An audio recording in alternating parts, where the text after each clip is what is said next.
it tells me that people still don't, the odds makers still don't view Cowboy as a serious, viable Super Bowl contending team. And I get last year, but you have to understand last year the Bucs were coming off a Super Bowl. A lot of people were talking about the Bucs. I remember my good friend Skip Bayless was talking about the Bucs might go 17-0, and he wasn't the only one that was in that camp. Also, when you look at it, they had Gronk and AB. This was going to be the second year in this offense. Everything was going to be clicking, and they're going to be much better this incoming season, which was 2021, than they were last at 2020. Now you look at, and plus the Cowboys, Skip, Dak coming off a very, very serious injury. He reported in camp that he had to have a second surgery. Plus, he didn't really play. That lat injury forced him out. As soon as they put the pads on, Dak didn't play anymore. So they had a lot of uncertainty around around Dak Prescott, and how good would he be considering coming off a major injury, he got the new contract, and he had the lat injury. Now, you're at home, what's their group? Now they got no Gronk, they got no AB. The offensive line for the Tampa Bay Buccaneers is in flux, and they're still a 1.5-point favorite on the road when the home team normally gets 3 points.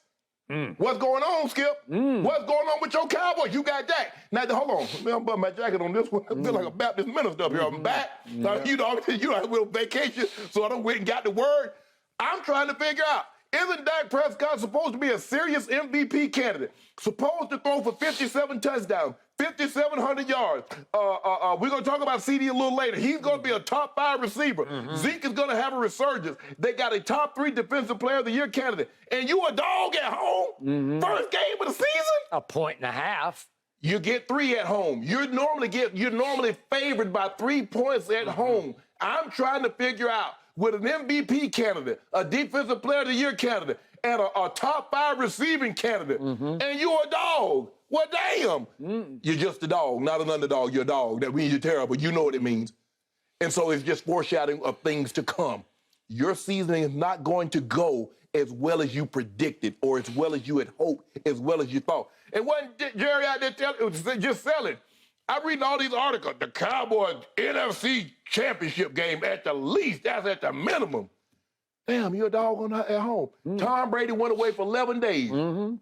We could speculate, but that wouldn't be fair to him or his family or anybody else why we were speculating on this man and what's going on. I'm just trying to figure out, after all of that, after everything that's happened in Tampa, with the offensive line, they lost Ryan Jensen, they lost one guy to retirement, one guy left. The backup that was coming in, he got hurt.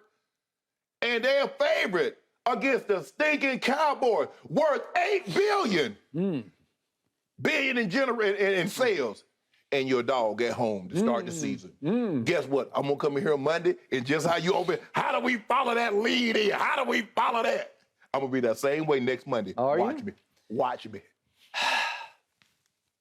Okay. I stand by my prediction. My Dallas Cowboys will go 12-5. And I point out to you, I reiterate what Jen just read, which was that just a year ago, my team was a 9-point dog at GOAT. Yeah. And now 1.5-point dog at home to GOAT is progress to me. That's what it says. In the end, it's progress. Oh, have you factored in anything about Tom Brady, about the injuries, about Dak? I got it. Tom missed 11 days. Maybe Vegas thinks there's some uncertainty there. Obviously, he's had upheaval and chaos in his offensive line, as has Dak Prescott, because I don't love my offensive line now that it sure appears that I'm starting a rookie left tackle in Tyler Smith. Not Ty Smith, Tyron Smith. Tyler Smith. There's L-E-R on that. Tyler Smith. If not Jason Peters at age 40 that we just officially inked to a Dallas Cowboy deal, late of the Eagles, late of the Bears, and I don't know what he has left. Maybe at 40, he'll be a little better, a little more dependable than Tyler Smith will be, but I doubt they can get him up to speed in time for the GOAT on Sunday night at home. So I assume I'm going to have a rookie left tackle that Mel Kiper thought that the Cowboys dramatically overreached for at the bottom of the first round. Right. Okay, so here's my takeaway from my Dallas Cowboys. I don't love what they didn't do in the offseason because they didn't do much. I thought Kevontae Turpin, as you said, Turpentine, was a godsend out of nowhere. He runs back a punt and a kickoff for touchdown in game number 2 of the preseason. And I said, let there be turpentine, because he was the USFL MVP. Correct. So we can't say that Jerry did nothing, because he signed him. And I think he's going to add some snap, crackle, pop to the offense as well as the return The man game. signed the man a month before camp. Okay. Okay, let me ask you a question. And nobody said boo about it. Let me ask you a question. In the offseason, and when the free agency period is open, what did he do? You up here crying, Jerry, is Jerry awake? Will somebody wake Jerry him up. Jones? Shake him. Okay, Shake him awake. Okay, you lost Randy Gregory. You had an opportunity to get Bobby Wagner. You had an opportunity to get Von Miller. You had an opportunity to get a lot of other guys, yet you stood pat. No. And now the MVP of the USFL drops in your lap 1 month before camp. And you say that big sign, that's going to turn your season around. No, it's not going to turn it around, but it can't hurt. So now I'm going to refer to a guy I have high regard for.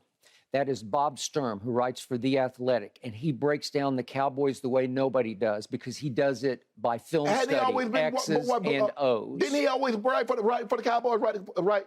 About them. Yeah. Okay. About them. So this is not new to him? No, it's not new to him. He is not bullish on this year's team. He does not like them because he despises what Jerry did not do in the offseason to fix what was broken, to replace what was lost, and virtually none of that happened. Right. So he wrote a scathing negative article a week or so ago and came back a couple of days ago with a very upbeat article because of 2 things that I've been telling you about. I first guessed this from the start 2 months ago. I said my team has 2 possibilities here. My team has 2 nuclear weapons. My team cannot be overlooked because of 1 player on offense and 1 player on defense. The 1 player on offense is one that you have little to no regard for, and that is C.D. Lamb. Bob Sturm calls C.D. Lamb special, but he also calls my defensive player that we're about to have on the show tomorrow, Micah Parsons, special. He points out that both of them played last year as 22-year-olds. They have now turned 23. They were born about 48 days apart in 1999. So they're both 23 years of age. Right.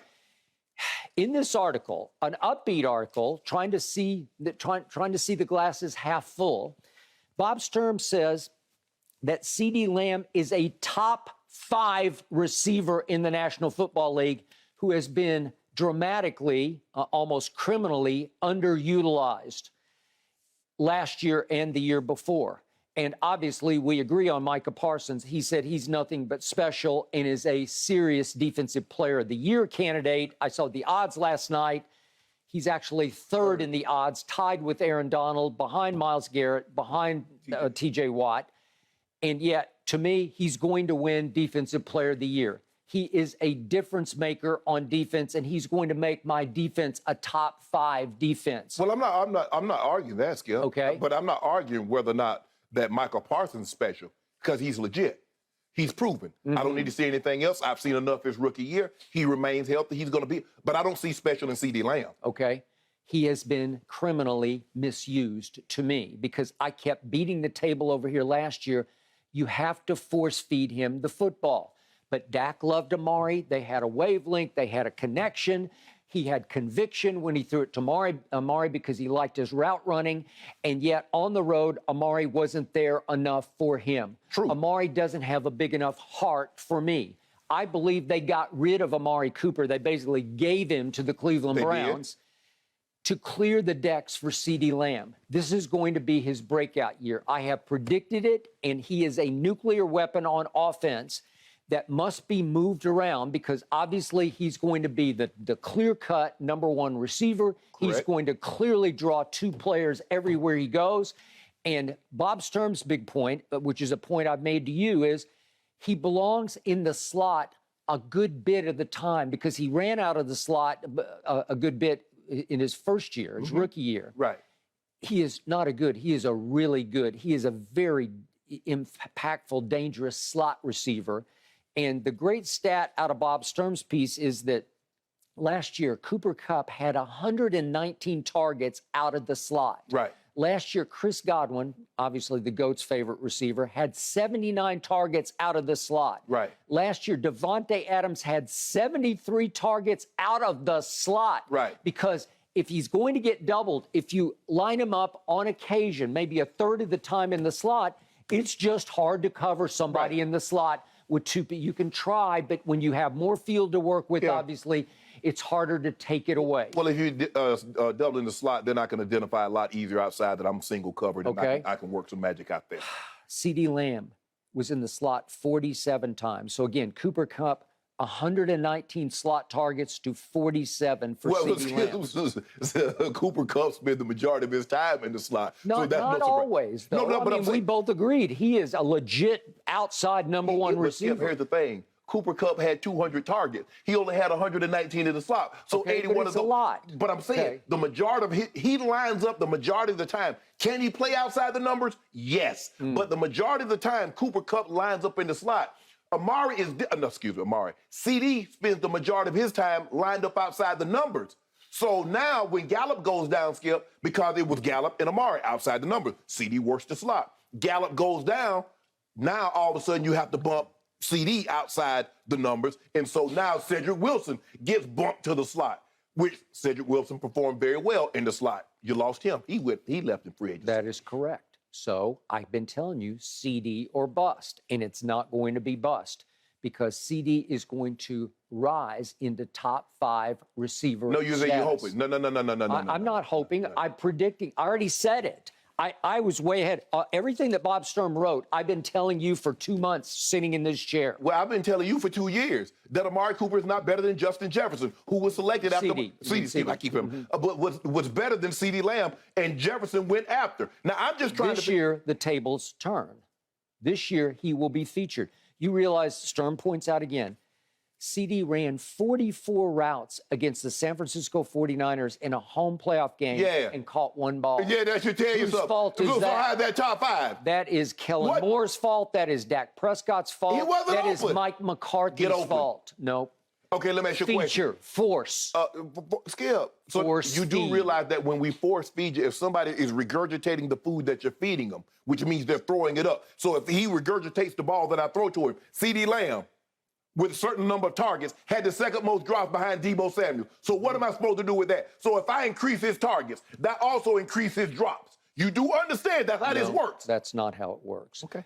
Because he was fighting for targets with Amari Cooper, and he knew in his heart of hearts that Dak favored Amari over CD. So when he did get a throw, he's trying to catch it and run with it before he catches it. Right. Because he is run after catch. That was his strength. That was his advantage over Amari. Yeah.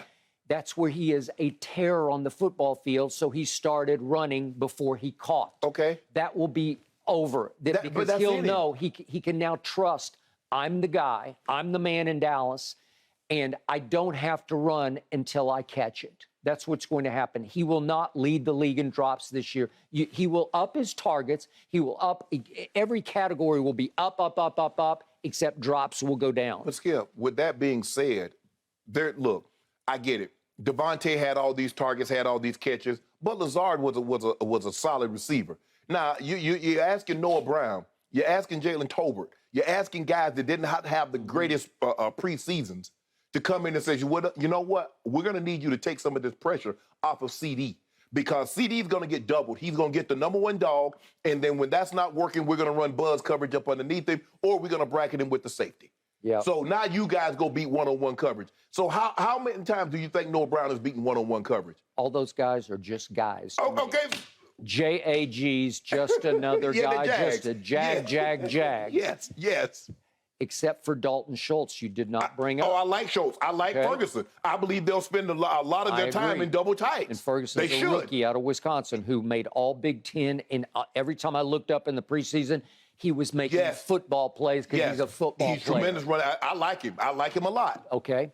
So Dalton Schultz will be a prime target also. Tony Pollard will line up outside far more than he has before and become a legitimate, sometimes out of the slot, sometimes in motion receiver. Okay. And they will get the majority of the targets. It will go CD, Dalton Schultz, and Tony Pollard. They will be the 3 primary targets for Dak Prescott. All the rest, just guys. I think Ferguson's going to play a major role. I think he'll have end the season with 35, 40 catches. He just might, and I'll accept that, and I will take that. But CeeDee Lamb is a nuclear weapon underutilized. No. Yes, he is. Skip, the thing is, like when you say CD special and you say Michael Parsons special, you dilute Michael Parsons and his speciality. Because you can't say CeeDee Lamb and Michael Parsons are special. Michael Parsons is special. CeeDee Lamb is not special. CeeDee Lamb is not I wouldn't put CeeDee in the top 10 of receivers. He's not better than Jefferson. He's not better than Kupp. He's not better than Adams. He's not better than Reek. He's not better than Jamar Chase. He's not better than Stephon Diggs. Do I need to keep going on and on and on before you to get the picture? Ancient history. It is time for him to break. It is, the but decks when? have been cleared. Now, this coming Sunday night, watch. I want the first play of the game not to be handoff to 21 up the middle for no gain. I want Dak to stand up with the football and throw it to the flanks. Just stand up and pop it right into CeeDee's hands and let him run for 5 yards. Carl Davis gonna pick it. No. If he thought about a CeeDee Lamb, first of all, Shaq Barrett probably gonna hit him in the back of his head. Because that offensive line, you got to shake it. Real shake it. And Todd Bowles gonna dial that pressure up. I'm talking about a quick pop pass, like a one-step drop pass under center. Just take the ball under center, stand up and throw it out to CD and let him touch the football. They used to say it about T.O. Just let him have one catch to start the game, and he'll be off to the races. Yeah. Ooh, they're going to be blessing them linebackers, Yep, they are. Davis and Levante David. Okay, so I saw another ranking last night, Pro Football Focus, your Bible that you love. You quote it often on this show. Pro Football Focus ranked the Cowboys defense 18th. And overall, they just went right down to every category. They ranked them 18th overall. By the way, Philadelphia Eagles defense ranked 5th overall. I think the Cowboys might be a little better than 18th. I wouldn't have them that far down for the simple fact what hurt them the most was interior defensive line, and again, I've told you before, but the interior defensive line was ranked 31st in the NFL. Really? They don't got run stop. They don't like Gallimore? Neville Gallimore. I like him. I thought he played well the preseason. Odigizua he flashes for me. Right. So I think they are dramatically underrating this defense, because once you have that one guy who we're going to have on the show starting tomorrow every Tuesday during football season, Micah Parsons, I don't care who else it is, Micah will lift that whole unit. Well, Skip, in other words, in order for Micah to do what he does, you're going to have to stop the run. Because if you don't stop the run, teams will run you out of the building. Then now everything is going to be third and short. And so now you don't let Michael get an opportunity to dig in and go get your quarterback. So you're going to have to stop the run. Now you're going to need your interior to be a little better than what they say they were rated in that article. If they're better than that, now you put Michael Parsons in a situation he can go quarterback hunting. But if he can't go quarterback hunting, okay. All I know is that last year my defense led the league in takeaways. Skip.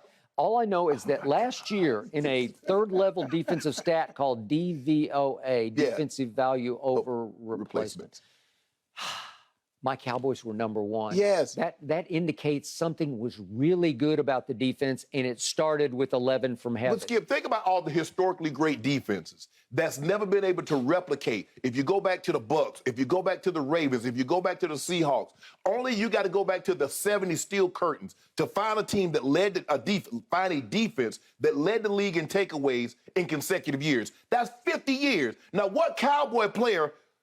Hell, half the Cowboy parents wasn't even alive 50 years ago, Skip, let alone them.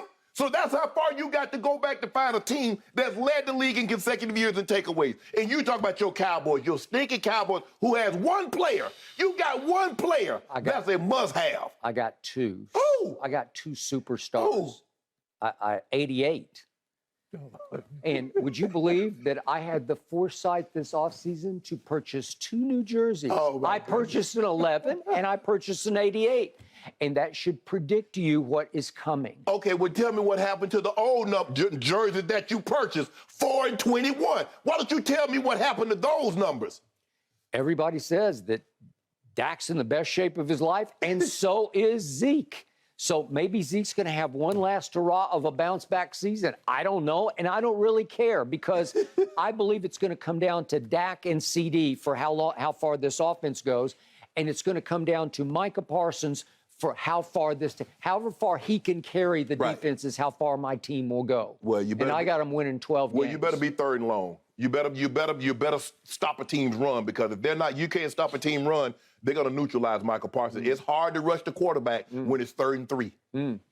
I'm starting to think that my Cowboys are being criminally underrated by a lot of people. Actually. No. I'm starting to think they should actually be like a 4-point favorite over the GOAT. I think you're criminally insane. No, I think I'm criminally smart. No, you're not. And you know what? I'm starting to lean. We still got a few days to go here. What you leaning? I'm starting to lean toward a Cowboy prediction here. Yeah. You got some do. You gonna put some do on it? Whoa, wait a minute. This whole offseason, I don't pick against Thomas, Edric, Patrick, Brady, Jr. That's good. You sound good doing that. Now all of a sudden, you read one article, and now all of a sudden you talking about. I'm thinking about a Cowboy prediction. It's been tumultuous down in Tampa lately. I don't know. Maybe they're not quite ready for this. So in our off week, when you headbutting the wall or something, could you lost your mind if you go pick the Cowboys over the Bucs? They got a second-year kid out of Notre Dame starting at center who's never played center before. The Bucs do. And they have a rookie starting at left guard. I don't know. I don't know. You just had a guy that's going to start at left tackle that led all of college football in penalties. He did. And you know what? He's a gamer. He is fearless. He is a mauler of a baller. He will not choke. He will not shrink. He will not go wallflower on you. He will not be spinning, on Sunday night. Nope, he will not be spinning. Shaq Barrett finna eat. He will compete. Shaq Barrett. If he's starting left tackle, he gonna give up at least, at the bare minimum, a sack and a half and get at least three holding calls. Is that what you want? No, I got CD and I got Micah. I got a chance. CDLs pile up. Oh, I ain't worried about Michael. Michael legit. Yeah. And I told you, Michael, I don't worry about him. But all that other stuff you should be worried about CD because he's going to make you eat so much crow this year. Well, he hadn't yet. I saw it coming. Well, I should. I I'm predicted hungry. it, and I'm sticking by it. Okay, we'll see. Yep. Okay, your head hard, but okay. Yep. I'm not, My head is smart. No, you're not. Not when you picking the Cowboys to beat the Bucs open today. I haven't gone there yet, but I'm leaning. Tom Brady don't normally lose opening day. No, he does Only a not handful lose. of times, maybe 20-plus years. I think New Orleans got him one year, but that doesn't happen often. And by the way, I still have the Bucs winning it all this year. I'm not backing off that. But opening night at Jerry World might be a different story. He might get called home to play. Huh. Okay. Well, we'll see about that. But I know what's going to happen Sunday night. I'll just be happy if the reverse jinxing is over. And I am so excited. Football is about to be back. Thanks for watching, Undisputed fans. Subscribe here to get the very latest from Skip and Shannon. Plus, go watch a few segments from our other shows on FS1.